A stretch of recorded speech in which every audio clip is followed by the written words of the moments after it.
தசரா திருவிழாவில் பலூன் விற்க வந்த நாடோடி குடும்பத்தை சேர்ந்த சிறுமி சீரழித்து கொலை செய்யப்பட்டுள்ளார்.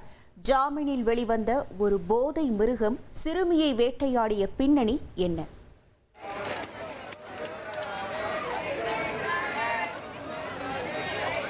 தசரா பண்டிகை, மகிஷனை வதம் செய்த அம்பிகையை நாடே கொண்டாடி மகிழும் கோலாகலமான திருவிழா.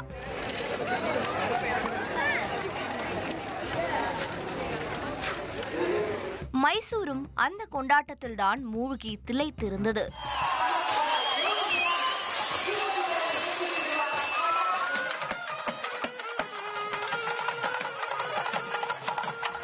நகரம் முழுவதும் வண்ண விளக்குகள், வானை அலங்கரித்து ட்ரோன் காட்சிகள், யானை உற்சவம், ஆட்டம் பாட்டம் கொண்டாட்டம் என மக்கள் ஆர்ப்பரித்த தருணம் அது.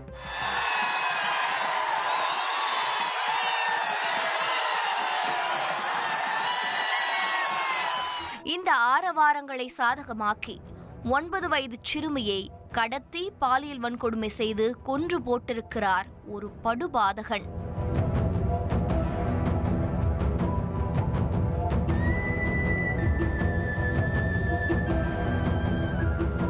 குப்பையோடு குப்பையாக ஆடைகளின்றி சிறுமியின் சடலம் கிடந்த இடத்தை தான் போலீசார் சல்லடை போட்டு சலித்துக் கொண்டிருக்கிறார்கள்.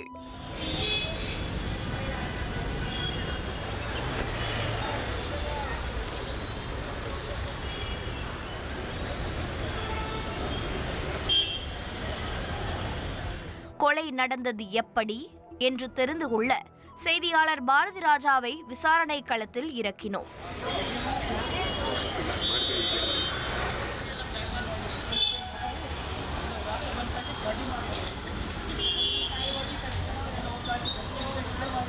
மைசூரில் ஒவ்வொரு வருடமும் விசேஷமாக நடக்கும் தசரா திருவிழாவில் சிறு சிறு கடை போட்டு வியாபாரம் செய்வதற்காக அருகில் இருக்கும் ஊர்களில் இருந்து பல வியாபாரிகள் குடும்பமாக வருவது வழக்கம்.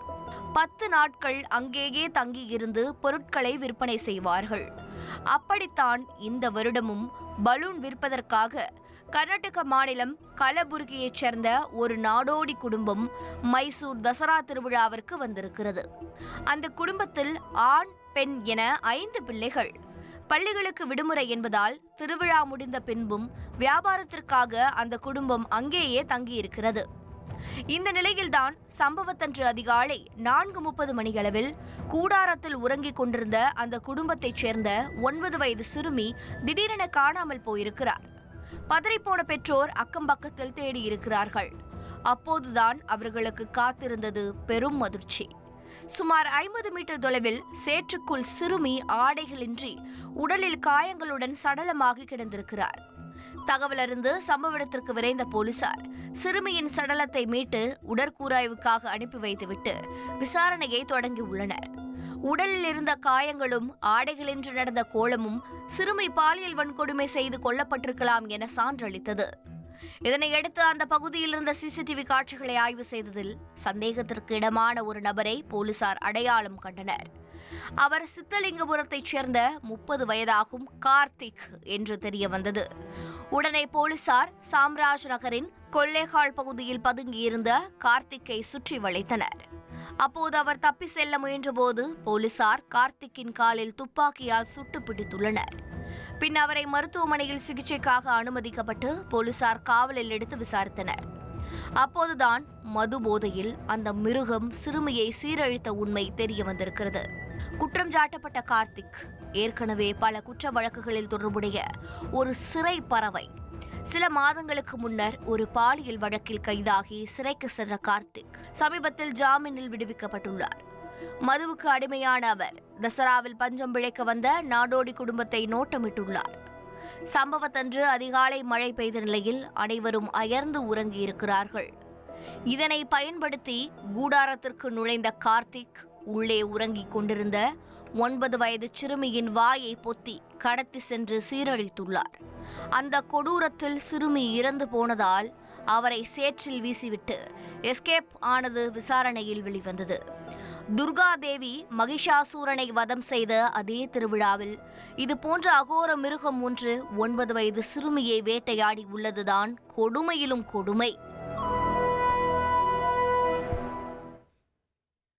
விழுப்புரத்துல சொத்து பிரச்சனையில மகனே தந்தையை டிராக்டர் ஏற்றி கொன்ற சம்பவம் பரபரப்பை ஏற்படுத்தி இருக்கு.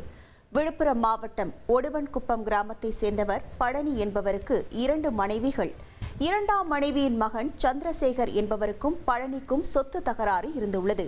சம்பவத்தன்று வெளியே சென்ற பழனியை பின்தொடர்ந்து வந்த சந்திரசேகர் தந்தையை டிராக்டர் ஏற்றி கொலை செய்துவிட்டு தப்பி ஓடினார். தகவல் அறிந்து வந்த கண்டாச்சிபுரம் போலீசார் தீவிர விசாரணை மேற்கொண்டு வருகின்றனர். சென்னையில மது அருந்த சைட் டிஷ் கேட்டு ரகளை செஞ்ச 2 இளைஞர்களை வட மாநிலத்தவர்கள் தாக்கின சம்பவம் அதிர்ச்சியை ஏற்படுத்தியிருக்கு. திருவொற்றியூரில் தனியார் நிறுவன கட்டிடப் பணியில் ஈடுபட்டுள்ள 50க்கும் மேற்பட்டோருக்கான வட மாநிலத்தை சேர்ந்த 2 உணவு சமைத்துக் கொண்டிருந்தனர். அப்போது அங்கு மது போதையில் வந்த 2 இளைஞர்கள் மது அருந்த சைட் டிஷ் கேட்டு மிரட்டி தாக்க முயன்றதாக கூறப்படுகிறது. அப்போது அங்கிருந்த 10க்கும் மேற்பட்ட வட மாநில இளைஞர்கள் போதையில் இருந்த 2 இளைஞர்களையும் தாக்கியுள்ளனர்.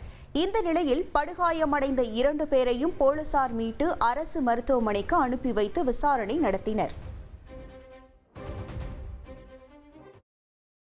கிருஷ்ணகிரியில அடுத்தடுத்து 4 வாகனங்கள் மோதிய விபத்துல 4 பேர் இறந்துட்டாங்க. பெங்களூர் கிருஷ்ணகிரி தேசிய நெடுஞ்சாலையில் முன்னால் சென்ற ஒரு வாகனம் மீது பிக்கப் வேன் மோதி விபத்துக்குள்ளானது. அப்போது பின்னால் வந்த கார் மற்றும் சரக்கு லாரி ஆகியவை அடுத்தடுத்து மோதிக்கொண்டன. இந்த விபத்தில் பிக்கப் வேனுக்கும் சரக்கு லாரிக்கும் இடையே கார் சிக்கியது. அதில் பயணித்த சேலம் மாவட்டம் இளவடை கிராமத்தை சேர்ந்த முகிலன், பெங்களூரு அருகே சிக்க நாகமங்கலம் பகுதியை சேர்ந்த மணிவண்ணன் உட்பட 4 பேர் உடல் நசுங்கி உயிரிழந்தனர். மகாராஷ்டிராவில் பைக்ல போன இளைஞர் மேல கார் மோதி தூக்கி வீசப்பட்ட சிசிடிவி காட்சிகள் வெளியாகி இருக்கு.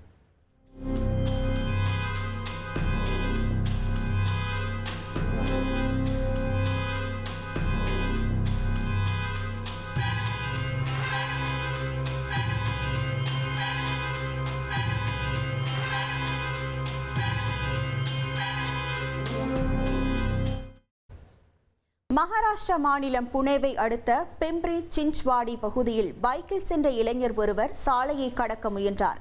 அப்போது எதிர் திசையில் வந்த கார் இளைஞர் மீது மோதியது. இதில் இளைஞரின் தலை காரின் முன்பகுதியில் பலத்த வேகத்துடன் மோதி கீழே தூக்கி வீசப்பட்டார். ஹெல்மெட் அணிந்திருந்ததால் சிறு காயங்களுடன் அதிர்ஷ்டவசமாக அந்த இளைஞர் உயிர் தப்பினார்.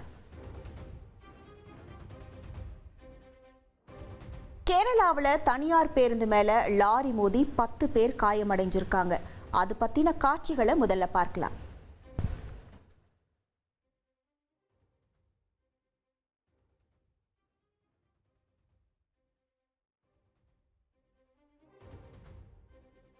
திருவனந்தபுரத்தை அடுத்த ஆற்றங்கல் பகுதிக்கு பயணிகளுடன் வந்த தனியார் பேருந்து ஒன்று பேருந்து நிலையத்திற்குள் நுழைவதற்கு திரும்பியது. அப்போது அதே சாலையில் எதிரே வேகமாக வந்த டாரஸ் லாரி பேருந்து மீது மோதியது. இதில் பேருந்து ஓட்டுநர் உட்பட 10 பயணிகள் காயமடைந்தனர். விபத்து குறித்த பதைக்கும் சிசிடிவி காட்சிகள் வெளியாகியுள்ளன.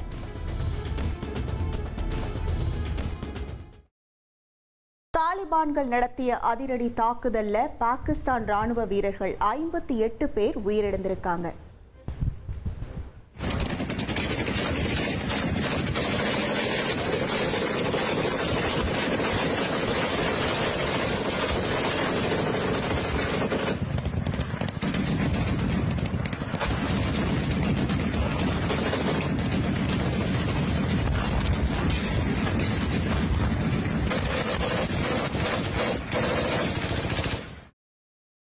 பாகிஸ்தான் மற்றும் ஆப்கானிஸ்தான் எல்லையில் நடந்த மோதலில் பாகிஸ்தான் ராணுவம் விமான தாக்குதலில் நடத்தியதாக கூறி தாலிபான்கள் பதில் தாக்குதல் நடத்தினர்.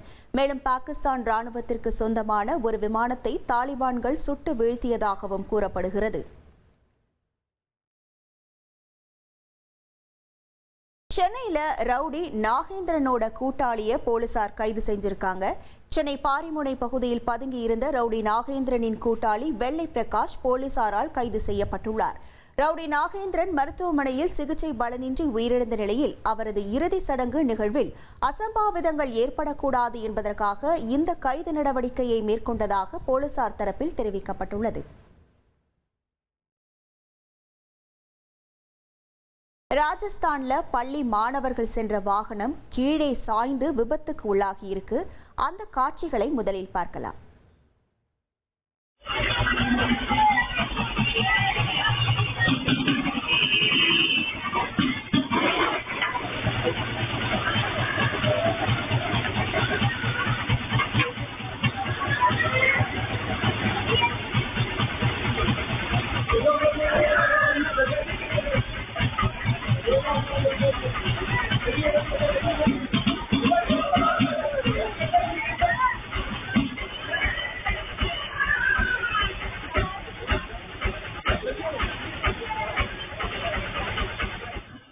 ராஜஸ்தானின் சுரு என்ற பகுதியில் பள்ளி மாணவர்களை ஏற்றி சென்ற வாகனம் ஒன்று குண்டும் குழியுமான சாலையில் சென்றபோது சாய்ந்து கீழே விழுந்தது. இந்த விபத்தில் மாணவ மாணவிகள் லேசான காயமடைந்தனர். பொதுமக்கள் உடனடியாக மீட்பு பணியில் ஈடுபட்ட நிலையில் விபத்து குறித்த சிசிடிவி காட்சிகள் வெளியாகியுள்ளன. நகை வியாபாரிகள் மீது மிளகாய் பொடி தூவி 10 கிலோ தங்கம் கொள்ளையடிச்ச வழக்குல திருச்சி போலீசார் வட மாநில கும்பலை கூண்டோடு கைது பண்ணியிருக்காங்க. 6 மாநிலத்தில் நடந்த தேடுதல் வேட்டையோட விறுவிறுப்பான விசாரணையின் பின்னணி மிரட்டலா இருக்கு.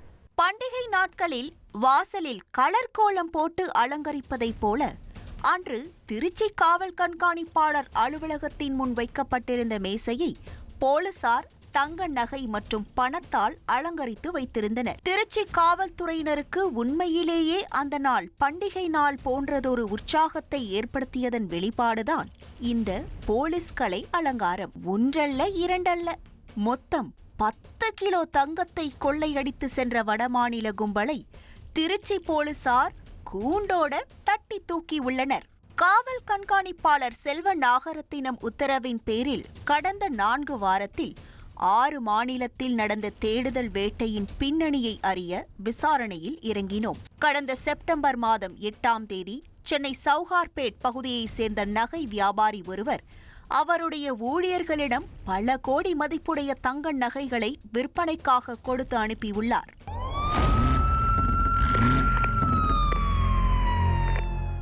நகை விற்பனை பிரதிநிதிகள் ஈரோடு, சேலம், கோயம்புத்தூர், மதுரை போன்ற பல மாவட்டங்களில் தங்கி முதலாளி கொடுத்து அனுப்பிய நகைகளை விற்பனை செய்த பிறகு கடந்த 13ஆம் தேதி மீதமிருந்த 10 கிலோ தங்கத்தோடு திருச்சி வழியாக மீண்டும் சென்னை திரும்பியுள்ளனர்.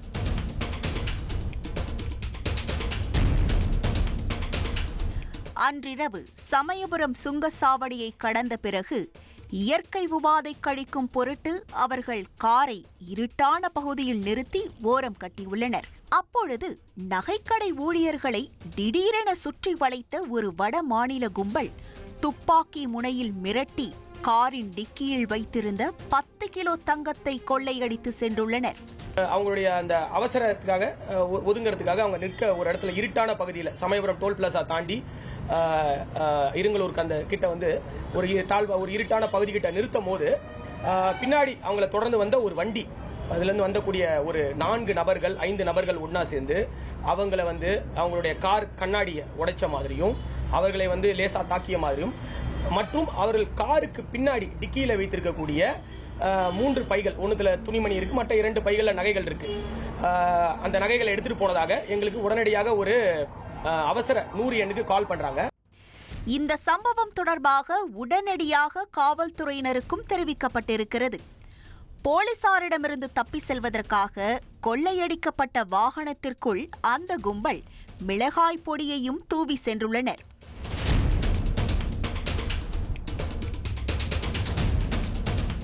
சம்பவம் நடந்த இடத்தை ஆராய்ந்த காவல்துறையினரின் உள்ளுணர்வில் இது முன்கூட்டியே திட்டமிடப்பட்டு செயல்படுத்தப்பட்ட மாஸ்டர் பிளான் என்று தோன்றியிருக்கிறது. அதோடு கொள்ளையர்கள் ஒரு கருப்பு நிற ஹுண்டாய் காரில் வந்திருந்ததும் போலீசாரின் விசாரணையில் உறுதியாகியுள்ளது.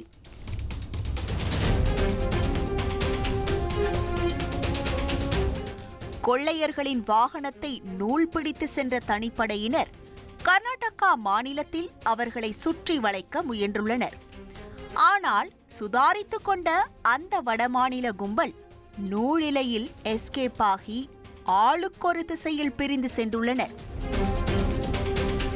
கர்நாடகா மாநிலத்தில் அவங்கள நம்ம பிடிக்க முயற்சி பண்ணுறோம். அப்போ வந்து அங்கே இருக்கக்கூடிய நபர்கள் எல்லாம் தப்பி செல்றாங்க. அதுக்கப்புறமா அவங்க எல்லாருமே ஒவ்வொருத்தரையா வந்து வெவ்வேறு தனிப்படைகள் அமைத்து சுமார் கடந்த 20-25 நாட்களில் 6 மாநிலங்கள், அதாவது கர்நாடகா, மகாராஷ்டிரா, குஜராத், ராஜஸ்தான், மத்திய பிரதேஷ் மற்றும் பீகார் கூட போயிட்டு வந்தாங்க டீம். இந்த 6 மாநிலங்களில் போயிட்டு சுமார் 25 நாட்கள் இந்த 5 தனிப்படைகள் கஷ்டப்பட்டு இது பண்ணி மொத்தமாக 12 குற்றவாளிகளை கைது பண்ணியிருக்கிறோம். கொள்ளையர்கள் 12 பேரையும் சுற்றி வளைப்பதற்கு தொடக்க புள்ளியாக இருந்தது நகை விற்பனை பிரதிநிதிகள் பயணித்த காரின் ஓட்டுநர் பிரதீப். ஆம், பிரதீப் சகோதரர்கள்தான் இந்த கொள்ளை திட்டத்தின் மாஸ்டர் மைண்ட். நகை வியாபாரத்தில் முன் அனுபவம் பெற்றிருந்த காரணத்தாலும் ஏற்கனவே இதுபோன்ற குற்ற வழக்குகளை சந்தித்திருப்பதாலும் கொள்ளையடித்த நகையை எப்படி, யாரிடம் விற்று பணமாக்க வேண்டும், போலீஸ் விசாரணையிலிருந்து எஸ்கேப் ஆவது எப்படி என A to Z கனகச்சிதமாக திட்டம் தீட்டி களம் இறங்கியுள்ளனர். சம்பவம் நடந்த ஓரிரு நாட்களிலேயே இந்த வழக்கில் தொடர்புடைய 7 பேரை காவல்துறையினர் சுற்றி வளைத்த போதிலும் விக்ரம் ஜாட் மற்றும் மங்கிலால் ஆகிய இருவரும் கொள்ளையடிக்கப்பட்ட 10 கோடி தங்கத்தோடு காவல்துறையினருக்கே தண்ணீர் காட்டிவிட்டு தலைமறைவாகியுள்ளனர். விக்ரம், மங்கிலால் இவங்க 2 பேரை தான் வந்து முக்கியமாக அந்த நகையை வச்சுட்டு இருந்தோம். ஏன்னா நாங்கள் வந்து முதல் கட்ட அந்த கைது நடவடிக்கையை வந்து நடந்த ஒரு 2-3 நாட்கள்லேயே பண்ணிட்டோம். பட் நான் உங்களுக்கு தகவல் சொல்லாமல் இருந்தது காரணம் வந்து முக்கியமாக இந்த திருட்டு போன நகையோட தப்பி சென்ற விக்ரம், மங்கிலால் இவங்க வந்து தப்பித்து போயிடக்கூடாதுங்கிறதால உங்களுக்கு நான் முதலே தகவல் சொல்லாமல் இருந்தேன். எனக்கு பல்வேறு நம்ம நண்பர்கள், ஊடக நண்பர்கள் கேட்டு நான் சொல்லாமல் இருந்தது காரணம் அதுதான். இன்னைக்கு ஃபுல் ரெக்கவரி பண்ணுறதுக்கான ஒரு முக்கியமான பாயிண்ட் அதுதான். ஸோ அவங்கள வந்து மத்திய பிரதேச மாநிலம் அந்த பார்டர் பட்வானி, இந்தோர் அந்த பார்டரில் வச்சு மத்திய பிரதேஷ் காவல்துறையோட உதவியோட கைது பண்ணுறோம். அவங்ககிட்ட இருந்து முக்கியமான ஒரு ஹியூஜ் குவான்டிட்டி நகையை வந்து பறிமுதல் பண்ணுறோம். அவங்க கொடுக்குற வாக்குமூலத்தில் இருந்து அடுத்து மும்பையில் வந்து அவங்களுக்கு அந்த கொஞ்சம் நகையை உருக்கியிருக்காங்க. அந்த நகையை உருக்குறது, கொஞ்சம் நகையை விற்றுருக்காங்க, காசை செலவழிச்சிருக்காங்க. அதுக்கு அவங்களுக்கு உதவி பண்ண பரத்ராம், ராகேஷ் மற்றும் பரத்ராமோட மனைவி லட்சுமி தேவி, இவங்க 3 பேர். ஸோ ஆக மொத்தம் 12 பேரை நாங்கள் கைது பண்ணியிருக்கிறோம். இந்த கொள்ளை கும்பலை பிடிப்பதற்கு கடந்த 1 மாத காலமாக தனிப்படையினர் கடுமையாக உழைத்துள்ளதாகவும், இதுவரை இல்லாத வகையில் கிட்டத்தட்ட கொள்ளையடிக்கப்பட்ட நகை மதிப்பில் 97% பறிமுதல் செய்யப்பட்டுள்ளதாகவும் மாவட்ட காவல் கண்காணிப்பாளர் செல்வ நாகரத்தினம் தெரிவித்துள்ளார். இது மட்டுமின்றி கொள்ளையர்கள் பயன்படுத்திய வாடகை கார், கைத்துப்பாக்கி, தோட்டாக்கள், 7 செல்போன்கள் மற்றும் அவர்கள் வசமிருந்த பிற ஆவணங்களையும் போலீசார் பறிமுதல் செய்துள்ளனர்.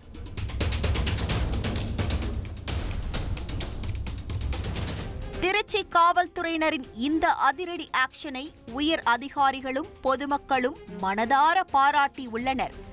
கைதான நபர்கள் மீது ஏற்கனவே வட மாநிலங்களில் குற்ற வழக்குகள் இருப்பதும் விசாரணையில் தெரிய வந்துள்ளது. அதன் காரணமாக அவர்கள் மீது குண்டாஸ் பிரிவின் கீழ் வழக்கு பதிவு செய்துள்ள போலீசார் அவர்களை நீதிமன்றத்தில் ஆஜர்படுத்தி சிறையில் அடைத்துள்ளனர்.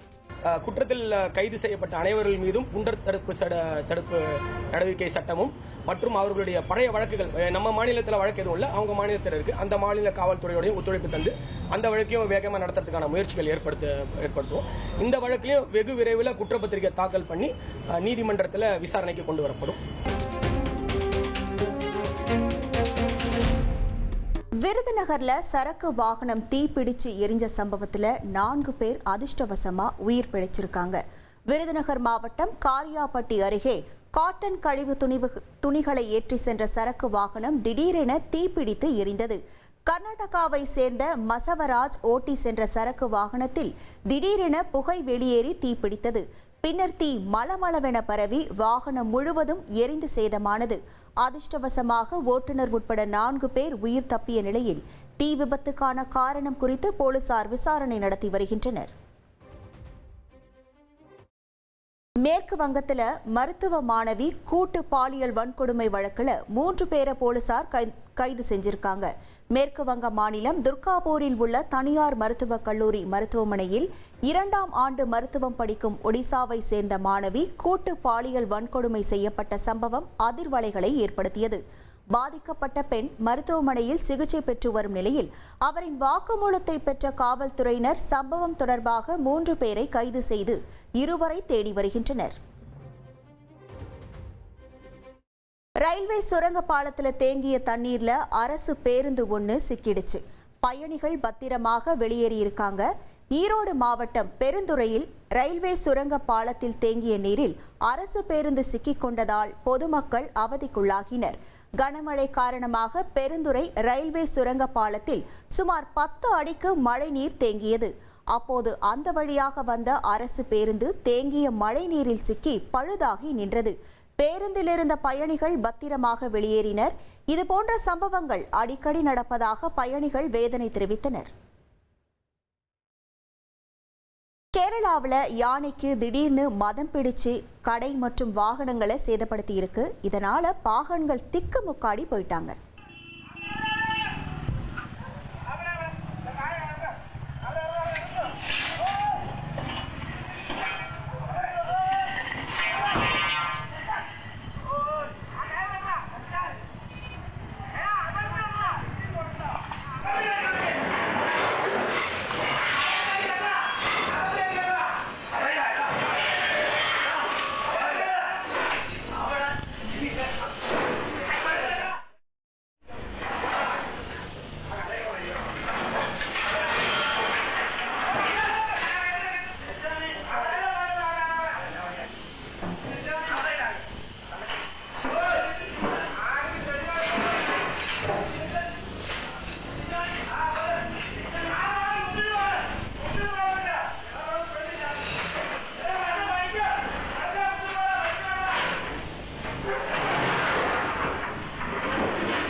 கேரள மாநிலம் கோட்டயத்தில் சாலையில் சென்று கொண்டிருந்த யானைக்கு திடீரென மதம் பிடித்த சம்பவம் நிகழ்ந்துள்ளது.